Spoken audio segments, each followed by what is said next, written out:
today is.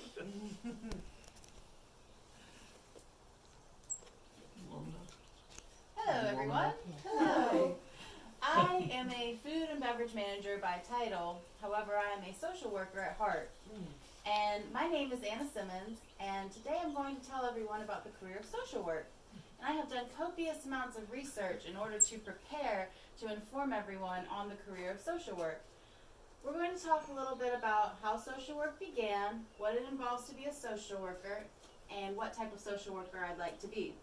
So according to Paul Lagasse, in his article, Social Work in the Columbia Encyclopedia, social work began as an effort by churches and philanthropic groups to bring religion to the poor, to aid in poverty, and to help the children, the sick, and the aged people, and also to minimize crime rates. So in France, in 1850, again according to Lagasse, P.G.F. Laplay did some research into poverty in France. And this was considered a little bit of when social work began to take its footholds. However, it was not until 1850 in Charles Booth's study that he studied work, labor, and living conditions in London that really developed the foundation for social work. They took his findings and his research and they developed what we now know as modern day social work. Then, in 1874, the National Conference of Charities and Corrections, now known as the National Conference of Social Welfare, began in the United States. However, it wasn't until 1930, after the Great Depression, that social work really began to play a vital role in people's lives.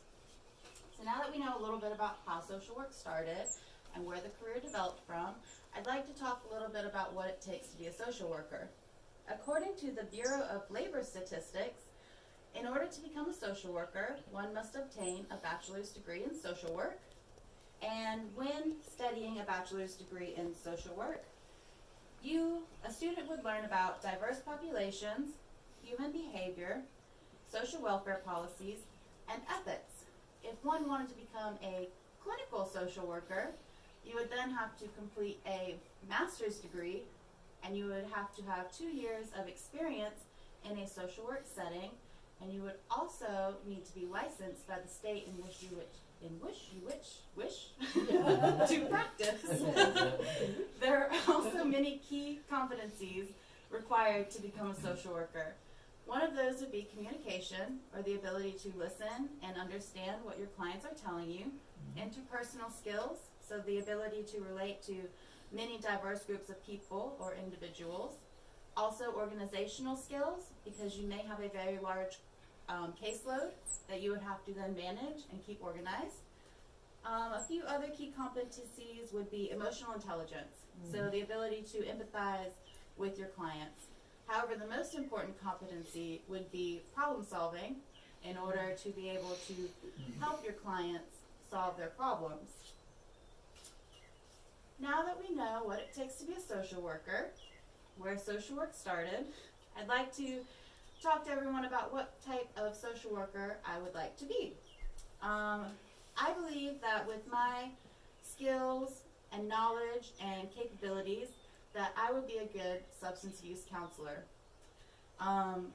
Jason John, in his article, 5 Reasons Why a Career in Social Work Might Be Right for You, suggests that the resources that I would provide would be able to help me to track the differences that I would make in people's lives by either providing housing, literary resources, or substance abuse counseling. And also, he suggests that there is long-lasting job security in the career field of social work because there will always be communities and individuals that need assistance. So today we talked about the history of social work, what it takes to be a social worker, what kind of social worker I'd like to be, and I'd like to thank everyone for joining me here today.